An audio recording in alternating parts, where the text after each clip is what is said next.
Muy buenos días a todos, un cordial saludo a todos los oyentes de Radio María. Un día más, con la gracia del Señor, proseguimos con el comentario del Catecismo de nuestra Madre, la Iglesia Católica. Dentro del punto del credo referente a la Iglesia, estamos en los puntos 787 al 789. Son 3 puntos que tienen como título la Iglesia, comunión con Jesús. Bien, estamos dentro de esa imagen, la imagen de la Iglesia, cuerpo místico de Cristo, la Iglesia, cuerpo de Cristo. Una rica imagen de la que podemos y debemos de extraer pues una profunda espiritualidad eclesiológica muy unida a la cristología. Es un aspecto, esa imagen de la Iglesia, cuerpo místico de Cristo, en la que casi se confunde la eclesiología y la cristología. Casi cuando hablamos de la Iglesia estamos hablando de Cristo, cuando hablamos de Cristo estamos hablando de la Iglesia. Son dos cosas que tienden a fundirse.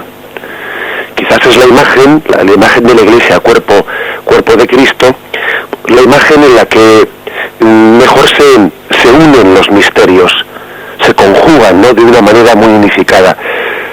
Porque yo creo que una manera profunda y correcta y bien orientada a la hora de explicar los misterios de la fe es cuando todos los misterios tienden a unirse, todo confluye, se entiende una cosa pues a la luz de la otra. Sin embargo, es un mal signo de la teología o un mal signo en la comprensión de la fe cuando los misterios pues están como desconectados el uno del otro, como si fuesen cosas que están justapuestas, ¿no?, una encima de la otra, sin que se iluminen mutuamente. Bien, pues vamos por partes, vamos a ir leyendo estos puntos y desgranándolos en su contenido y haciendo referencia también a los textos de la palabra de Dios que se nos hace referencia en ellos. Dice el punto 787. Desde el comienzo, Jesús asoció a sus discípulos a su vida. Y aquí se nos da 2 puntos mejor dicho, dos citas del Evangelio. Jesús asoció a sus discípulos. Marcos 1, 16-20 dice así: bordeando el mar de Galilea, vio a Simón y a Andrés, el hermano de Simón, largando las redes en el mar, pues eran pescadores. Jesús les dijo: venid conmigo, y os haré llegar a ser pescadores de hombres. Al instante, dejando las redes, les siguieron. Caminando un poco más adelante, vio a Santiago, el de Zebedeo, y a su hermano Juan. Estaban también en la barca arreglando las redes. Al instante los llamó, y ellos, dejando a su padre Zebedeo en la barca con los jornaleros, se fueron detrás de él. El siguiente texto que se nos da es el de Marcos 3, versículos 13 al 19, donde se dice que Jesús pasó la noche haciendo oración y al día siguiente instituyó a los 12 y iban mentando los nombres de esos 12 apóstoles. Bien, dice que Jesús asoció a sus discípulos a su vida. ¿Quiere esto decir? Y además recordemos cómo al inicio de la vida pública de Jesús, la misma liturgia, dentro de lo que es el tiempo ordinario, después de comenzar con el bautismo de Jesús en el río Jordán, pues lo primero que hace es describir los siguientes domingos, el domingo segundo, el domingo tercero del tiempo ordinario, describir cómo Jesús se rodeó de los discípulos, se rodeó de los apóstoles al comienzo de su vida pública. Es decir, Jesús organizó un poco ese ministerio suyo de los 3 años de la vida pública, lo organizó partiendo también de una experiencia de discipulado. Él compaginó su predicación pública a todas las masas con una experiencia de intimidad con un grupo en torno a él que bien podríamos decir que estaban recibiendo un discipulado de Jesucristo.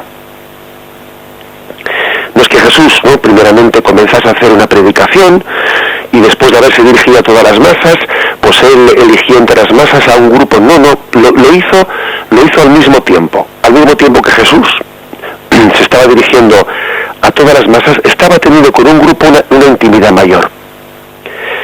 Algo así también se ha vivido en muchas experiencias dentro de la Iglesia. Para entender qué es lo que hizo Jesús, también podemos ver cómo eso mismo se ha vivido en la Iglesia. Tengamos en cuenta que los actuales seminarios para formar a los sacerdotes, por ejemplo, pues nacieron del Concilio de Trento, pues porque la Iglesia vio pues la necesidad la necesidad de formar pues a los sacerdotes de una manera un poco más estructurada, y para enriquecerles más en su cultura, etcétera. Pero hasta entonces los sacerdotes pues se formaban pues a la sombra de un maestro, en una especie de discipulado personal, en donde un aspirante al sacerdocio tenía una intimidad especial con un sacerdote con el cual convivía, al cual escuchaba, veía cómo predicaba, iba participando poco a poco de sus tareas, convivía con él, rezaba con él. Era un discipulado de atención muy personal, de atención muy personal. En el fondo era una especie de aprender por contagio. Aprender por contagio.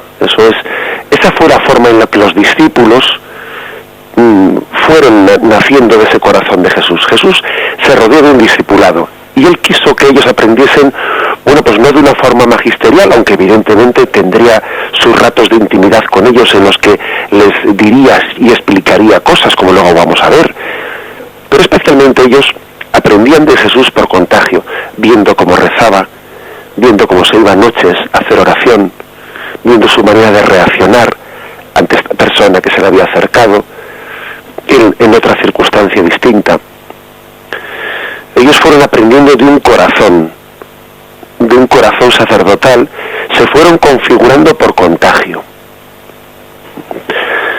Bien, digo que incluso la Iglesia en muchos momentos ha hecho también esa experiencia de discipulado, la sigue haciendo. El problema que tenemos nosotros es que, bueno, pues no tenemos un maestro como Jesús, es decir, pues ponerle a un candidato al sacerdocio, por ejemplo, ¿no?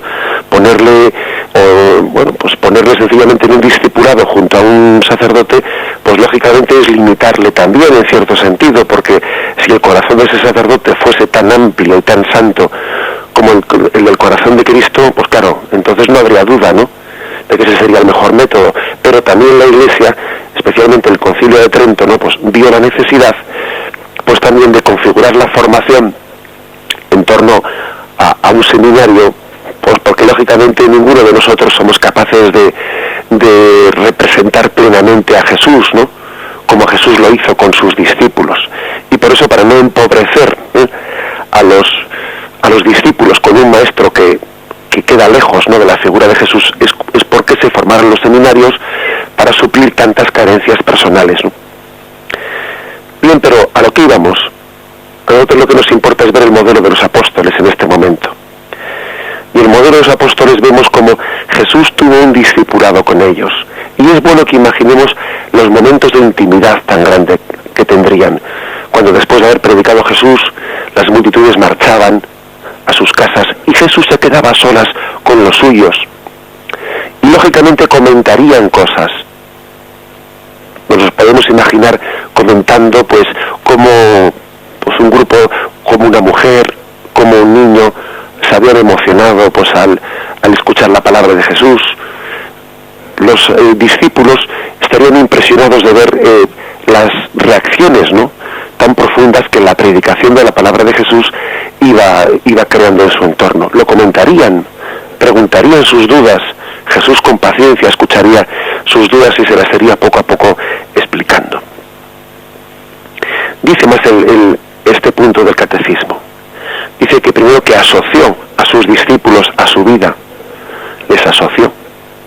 Y ahí no había, para entendernos, no había una especie de vida independiente de Jesús. Jesús no tuvo una vida independiente de los discípulos, es decir, estaba continuamente en medio de ellos. Él no tenía, para entendernos, un metro, como se dice popularmente, no tenía un metro cuadrado para él, no, dormía con ellos, no tenía la habitación aparte, no tenía tiempo aparte para él. Su tiempo era para para Dios su Padre y al mismo tiempo para su Padre Dios y al mismo tiempo para esos discípulos. No había vida independiente, él no tenía un horario, no, sino que su vida era convivir en presencia de Dios Padre y convivir con esos discípulos. Dice, les reveló el misterio del reino. Se lo reveló. Y aquí hace referencia a Mateo 13, versículos del 10 al 17. Y acercándose los discípulos le dijeron, ¿por qué les hablas en parábolas? Él le respondió, es que a vosotros se os ha dado el conocer los misterios del reino de los cielos, pero a ellos no. Porque a quien tiene se le dará y le sobrará, pero a quien no tiene, aun lo que tiene se le quitará. Por eso les hablo en parábolas, porque viendo no ven, y oyendo no oyen ni entienden. En ellos se cumple la profecía de Isaías, oír oiréis, pero no entenderéis, mirar miraréis, pero no veréis. Porque se ha embotado el corazón de este pueblo, han hecho duros sus oídos, y sus ojos han cerrado, no sea que vean con sus ojos, con sus oídos oigan, con su corazón entiendan y se conviertan, y yo los sane. Pero dichosos vuestros ojos porque ven, y vuestros oídos porque oyen. Pues os aseguro que muchos profetas y justos desearon ver lo que vosotros veis, pero no lo vieron, y oír lo que oís, pero no lo oyeron. Curioso este pasaje de Mateo 13, versículos del 10 al 17, que nos cita este punto del catecismo, en el que dice que Jesús reveló el misterio del reino a sus discípulos, a ese discipulado que tenía en torno a él. Se lo reveló especialmente utilizando parábolas. Las parábolas eran un género muy adecuado, muy sugerente para ese discipulado.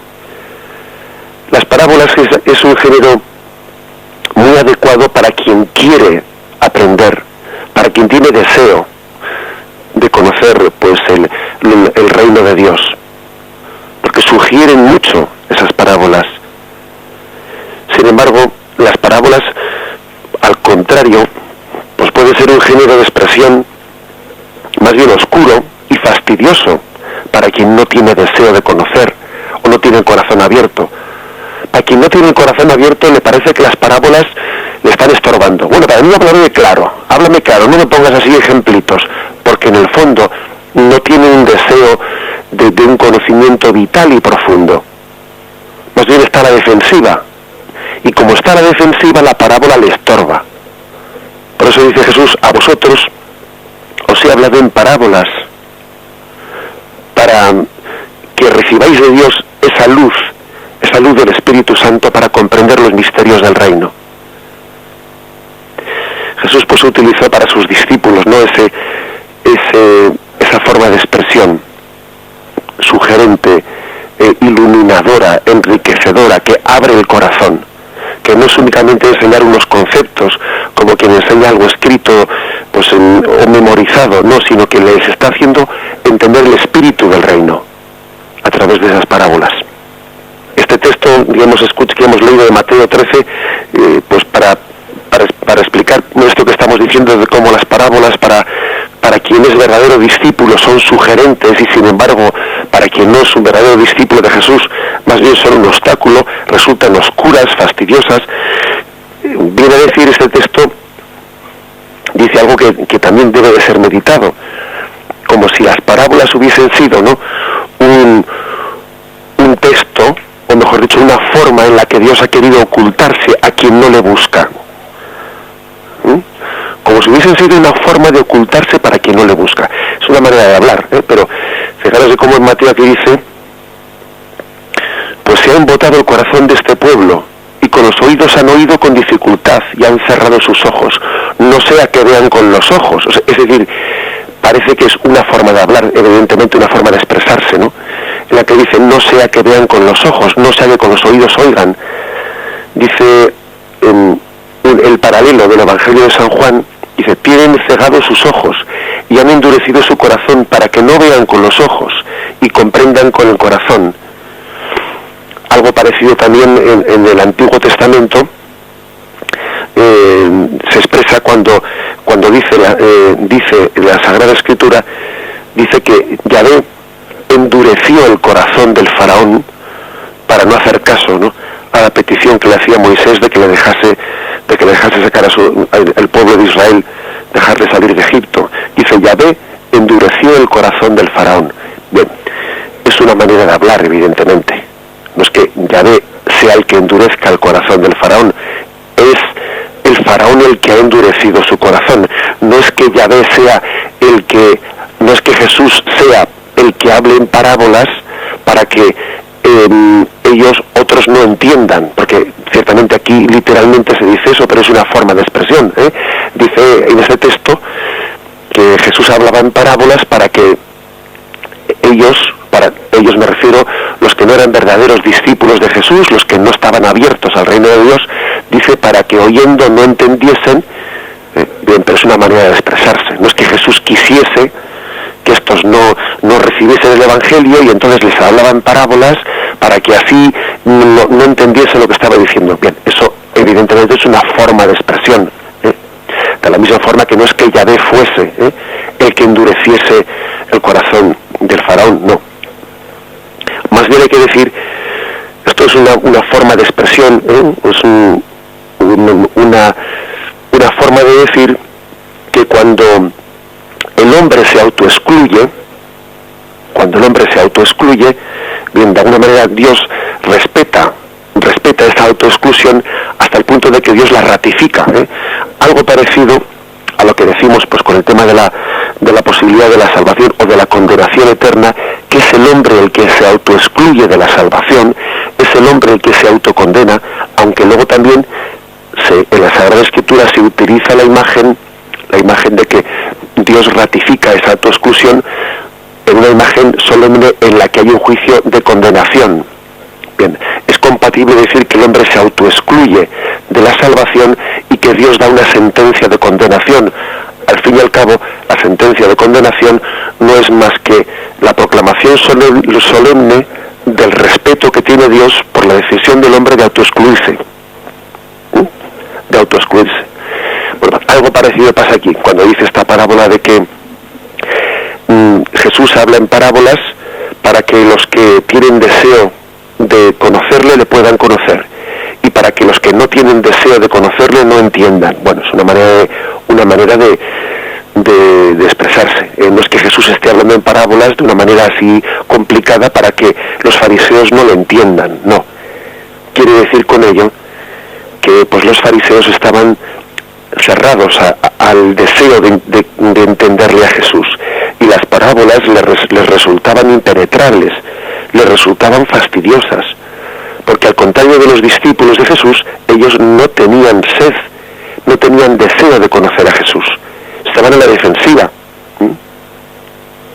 Y entonces Jesús respeta sus corazones, con gran dolor del corazón de Jesús, con gran dolor por su parte, respeta esa cerrazón y viene de alguna manera el Evangelio a proclamar, ¿no?, que incluso en esa cerrazón también hay un designio de Dios, que Dios respeta. Bien, en resumen, ¿no?, que es lo que a nosotros nos importa, en resumen, nos importa ver cómo en ese discipulado tan íntimo que tenía Jesús con los suyos, utilizó de las parábolas para revelar el conocimiento, pues la esencia del reino de Dios. Un género de expresión especialmente adecuado, sugerente, para aquellos que tenían hambre de la verdad, hambre del conocimiento de Cristo. Se dice que no hay razones para quien no quiere entender. Es verdad. Por eso algunos se cerraron ante esas parábolas. Sin embargo, bastan una sugerencia para quien está deseando entender, y esa sugerencia era la parábola.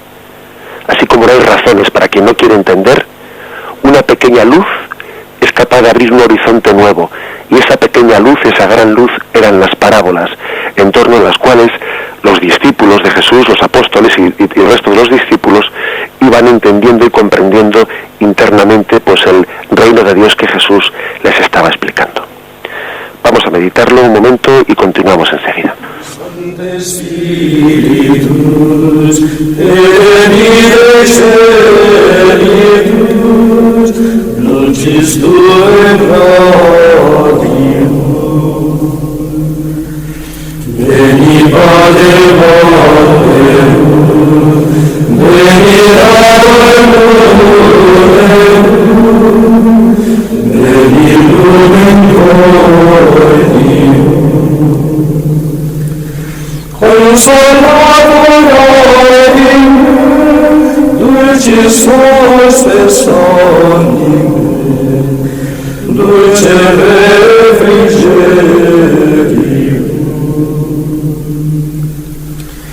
in amore requies, est ludem veri. Dice también este punto del catecismo, después de haber dicho de cómo les reveló el misterio de Dios, les dio parte en su misión, les dio parte en sus alegrías. Jesús compartió sus alegrías con ese discipulado. Y pone el texto de Lucas 10, versículos del 17 al 20. Regresaron los 72 alegres. Aquí se nos habla, aparte de los 12 apóstoles, que había un círculo un poco más amplio en el discipulado de Jesús, que hablaba de los 72. Jesús envió a los 72 de dos en dos. Cuando hablamos pues de ese discipulado no nos reducimos a los 12 apóstoles. Bien. Dice pues, regresaron los 72 alegres, diciendo, Señor, hasta los demonios se nos someten en tu nombre. Él les dijo, yo veía a Satanás caer del cielo como un rayo. Mirad, os he dado el poder de pisar sobre serpientes y escorpiones, y sobre todo poder del enemigo, y nada os podrá hacer daño. Pero no os alegréis de que los espíritus se os sometan, alegraos de que vuestros nombres estén escritos en el cielo. Qué gran gozo había, ¿no?, en torno a esos discípulos, cuando Jesús, después de haber estado con ellos tiempo, ¿no?, tiempo hablándoles, tiempo viendo en Jesús, aprendiendo de verle, aprendiendo de estar con él, en un momento determinado los envió de dos en dos a predicar, y tuvieron como su primera experiencia apostólica, y venían contentos y radiantes de alegría, porque veían que lo que Jesús les había enseñado, pues tenían la capacidad de ponerlo en práctica.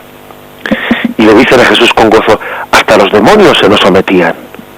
Ellos repetían esos exorcismos que habían visto realizar a Jesús, y eran efectivos, y estaban sorprendidos ellos mismos de cómo habían sido capaces de reproducir, ¿no?, las enseñanzas de Jesús.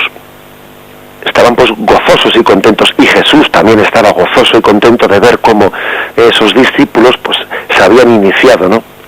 Habían progresado, se habían adelantado, ¿no?, pues en ese catecumenado especial, en ese discipulado que tenía Jesús con ellos. Aunque fijaros, comparte el gozo con ellos, pero también ejerce de maestro de esos corazones sacerdotales, y corrige su intencionalidad. Dice, ojo, pero estad más bien alegres, no tanto porque se os sometan los espíritus, cuanto porque vuestros nombres están escritos en el cielo. Es decir, no estéis contentos por el poder que tenéis, sino por el regalo inmerecido que habéis recibido de Dios Padre. Y por cierto, uno no puede por menos de acordarse de aquel otro episodio que está narrado en Marcos 9, versículo 29, cuando había un endemoniado epiléptico, dice así, en el que no habían sido capaces los discípulos de curarle.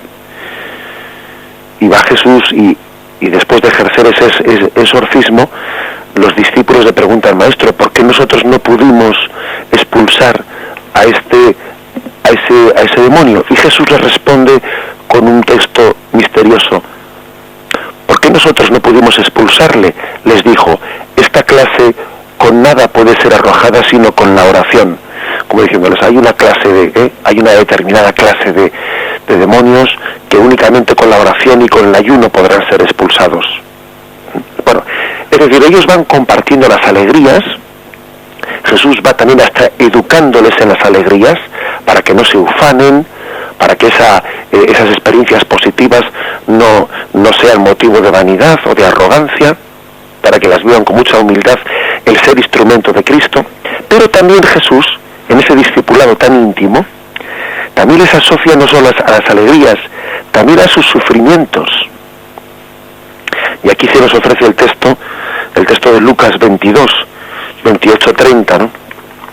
Vosotros sois los que habéis perseverado conmigo en mis pruebas.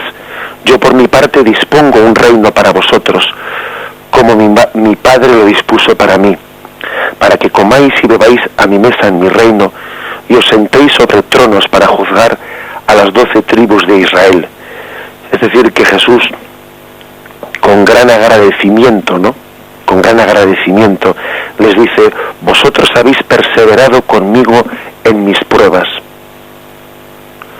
Conozco tu conducta, tu constante esfuerzo, que has sufrido por mi causa sin sucumbir al cansancio. Es decir, eso Jesús lo agradece profundamente, aunque luego tenga cosas que matizar y que rectificar en esos apóstoles, ¿no? Bien, pero eso lo agradece profundamente, porque la amistad muchas veces, los verdaderos amigos se ven en los momentos de persecución, eso lo sabemos todos, y también Jesús se dio cuenta de aquello. Jesús, cuando vio que la gente le abandonaba, cuando él estaba predicando el discurso de la Eucaristía y vio que aquel discurso pues era rechazado, ¿no?, por los corazones endurecidos, Jesús, dirigiéndose a sus discípulos, les dijo: ¿también vosotros queréis marcharos? Y Pedro le dice: ¿pero a dónde iremos, maestro? Solo tú tienes palabras de vida eterna. Es decir, aquellos discípulos, los apóstoles especialmente, habían perseverado con Jesús en los momentos de las pruebas. Por eso les había pedido en Getsemaní: velad conmigo, permaneced conmigo en oración, en este momento en el que Jesús sentía la soledad y sentía también el peso de la prueba.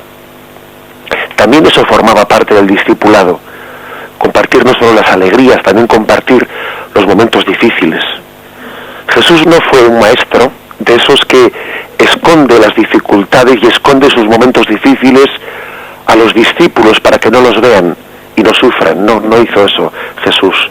Jesús también mostró su corazón triste, mostró sus heridas, las heridas de su corazón, se las mostró a sus discípulos. Y por eso concluye este punto del catecismo diciendo: Jesús habla de una comunión todavía más íntima entre él y los que le siguen. Permaneced en mí como yo en vosotros. Yo soy la vid, vosotros los sarmientos. Anuncia una comunión misteriosa y real entre su propio cuerpo y el nuestro. Quien come mi carne y bebe mi sangre, permanece en mí y yo en él. Es decir, después de haber puesto como ejemplo, ¿no?, todos estos textos del Evangelio en los que se ve cómo Jesús convivía estrechamente, ¿no?, y compartía su intimidad con esos apóstoles y con un discipulado también más amplio que el de los apóstoles, después de ello nos recuerda de cómo esa comunión se prolonga más allá, ¿no?, de esa convivencia de Jesús con sus discípulos. Permaneced en mí y yo en vosotros. Es decir, no se trata de una comunión de momentos puntuales, únicamente reducidos a esa convivencia física que tuvo Jesús con sus apóstoles y con sus discípulos, pues en aquellos 3 años de ministerio público. No, se trata de una comunión profunda, prolongada y continuada, en todos los momentos y en toda la historia, una unión entre Jesús y los suyos. Yo soy la vid, vosotros los sarmientos. Estamos recibiendo de continuo la vida de Cristo en nosotros, especialmente por la Eucaristía. Fijaros: quien come mi carne y bebe mi sangre, permanece en mí y yo en él. No se trata de momentos esporádicos de convivencia con Jesús, sino que se trata de una común unión, una comunión en Cristo, un vivir en él, vivir en Cristo y vivir de Cristo. Ese es pues lo que significa también que la Iglesia sea cuerpo de Cristo, que sea comunión con Jesús. Vamos a explicar explicarlo también en el siguiente punto. Ahora hacemos un breve momento de meditación pidiendo esa comunión con Cristo y continuamos enseguida.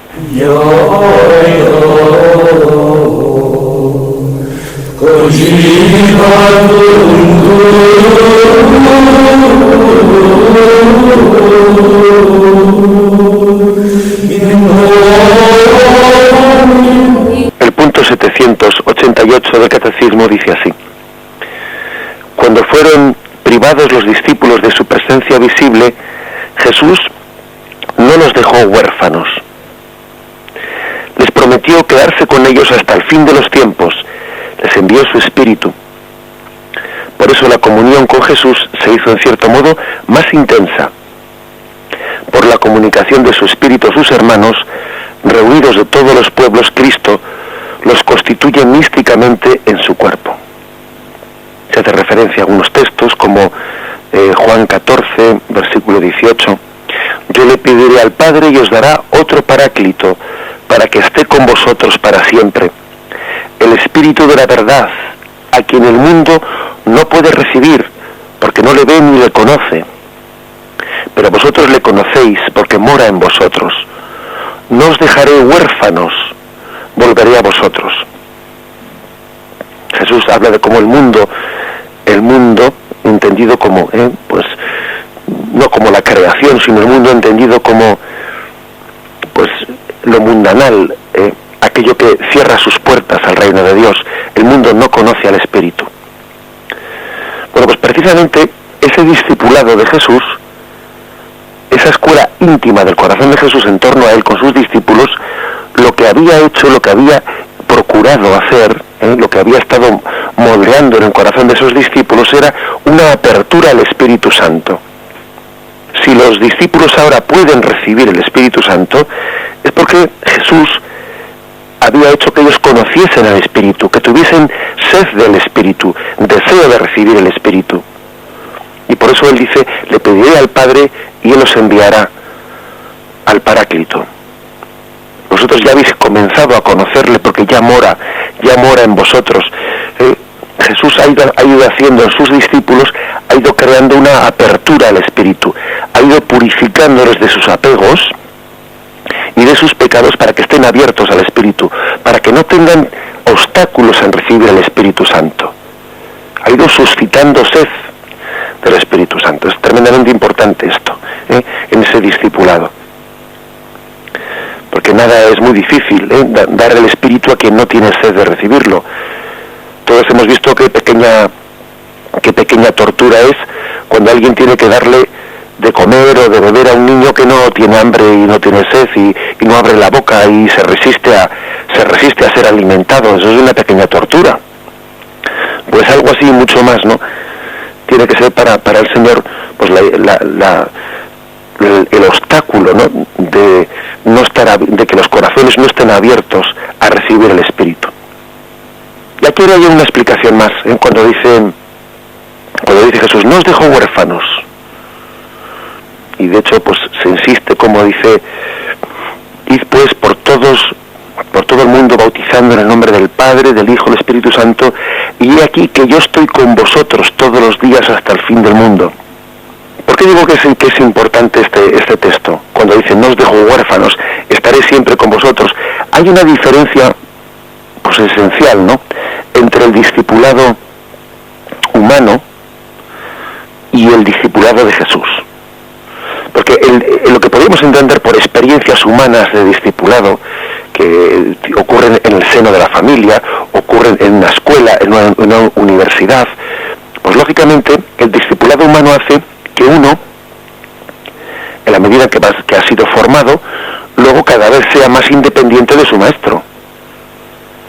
Y un discipulado humano consiste en que una vez que uno se ha cargado de esas enseñanzas del maestro, pues la madurez consiste en hacerse independiente, en hacerse autónomo, en tener capacidad de ir por su cuenta, ya prescindiendo del maestro.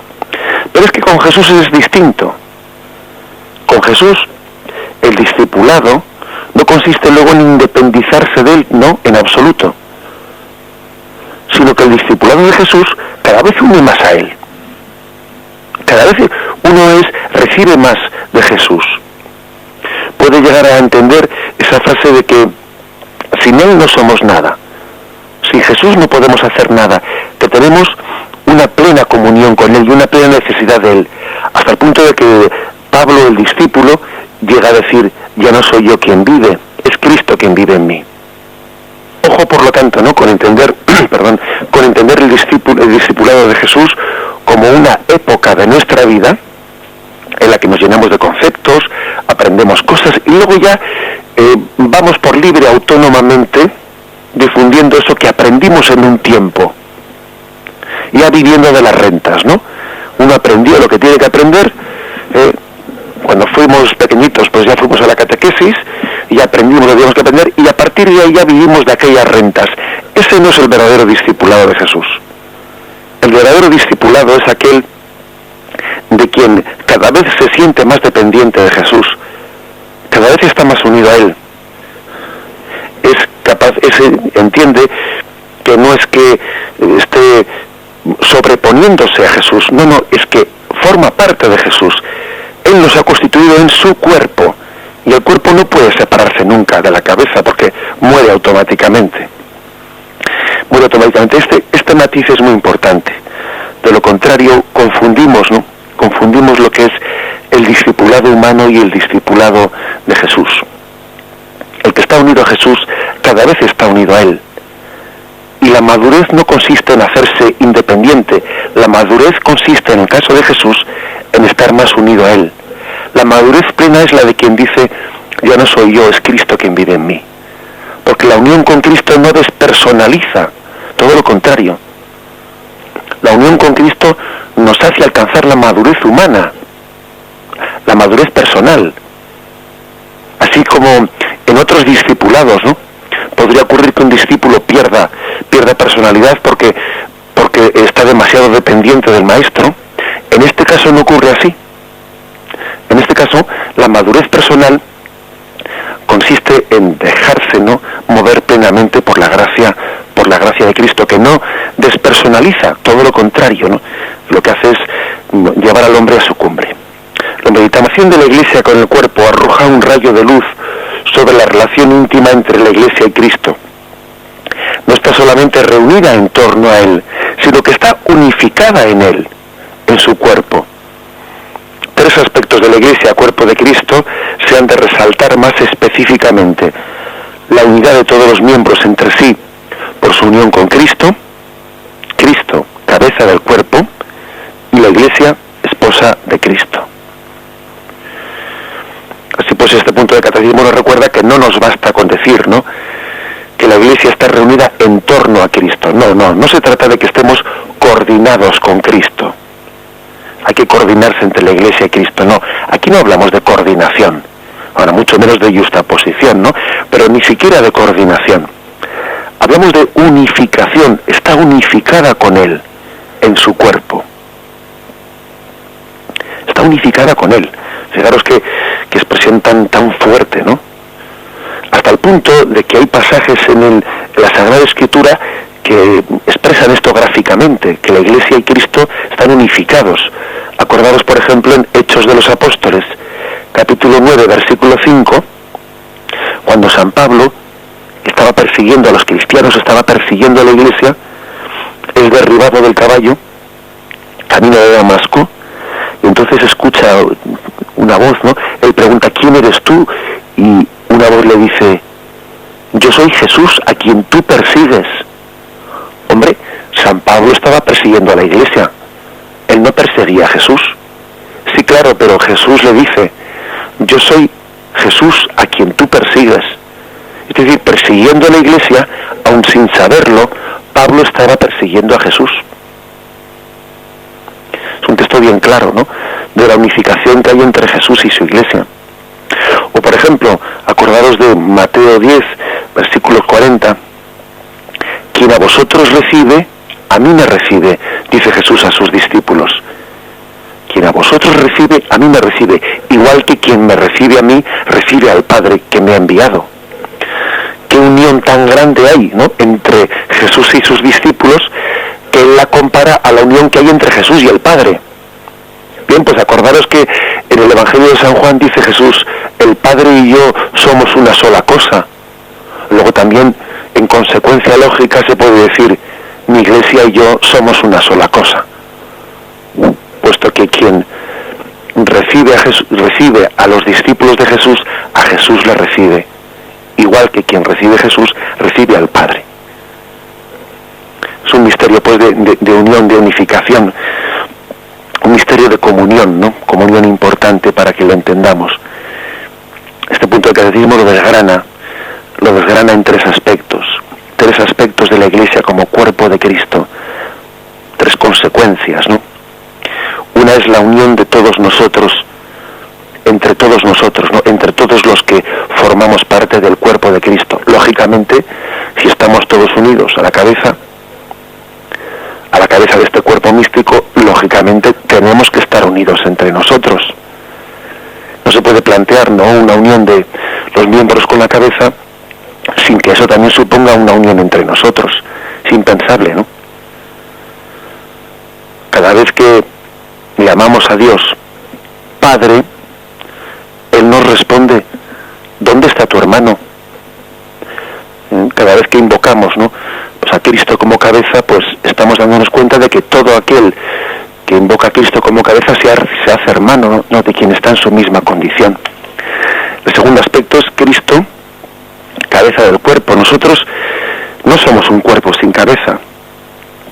Permitidme la broma de decir que a veces se llama, este es un cabezón. Bueno, pues la Iglesia tiene un gran cabezón, permitidme la broma. Pues claro que este es un cuerpo que no se está embelesando de decir, mira qué cuerpo tan bonito, mira qué cuerpo tan proporcionado.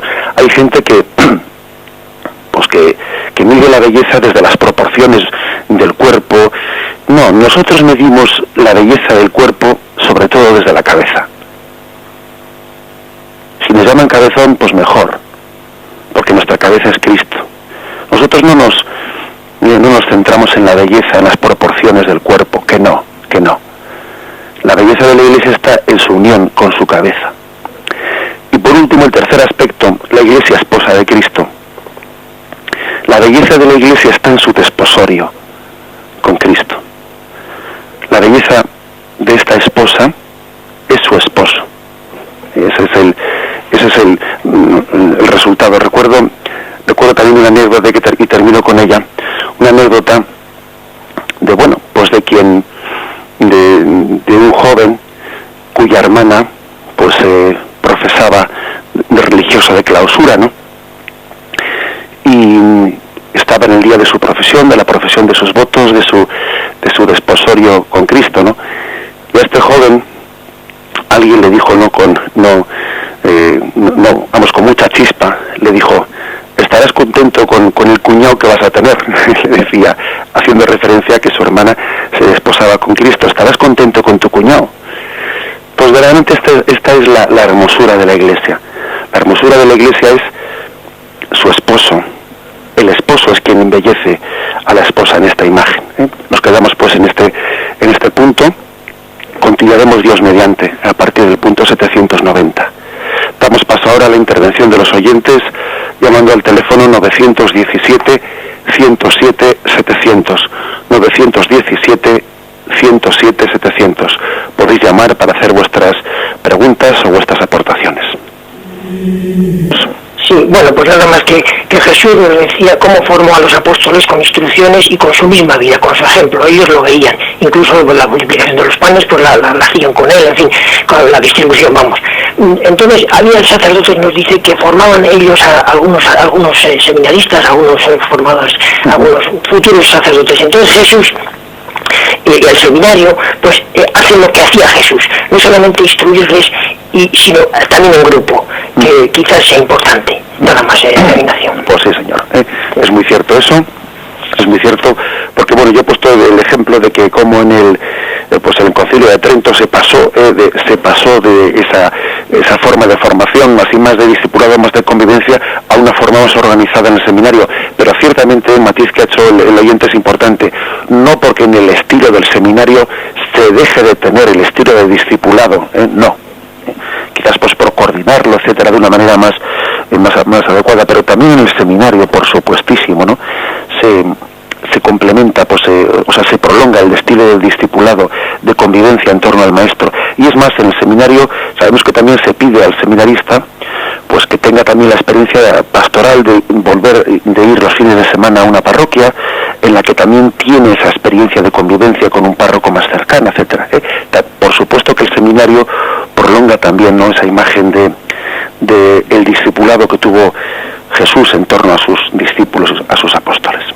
Damos gracias a todos por su fidelidad en la audiencia y con la gracia del Señor pues convocamos para el próximo día para continuar este comentario del Catecismo. Alabado sea Jesucristo.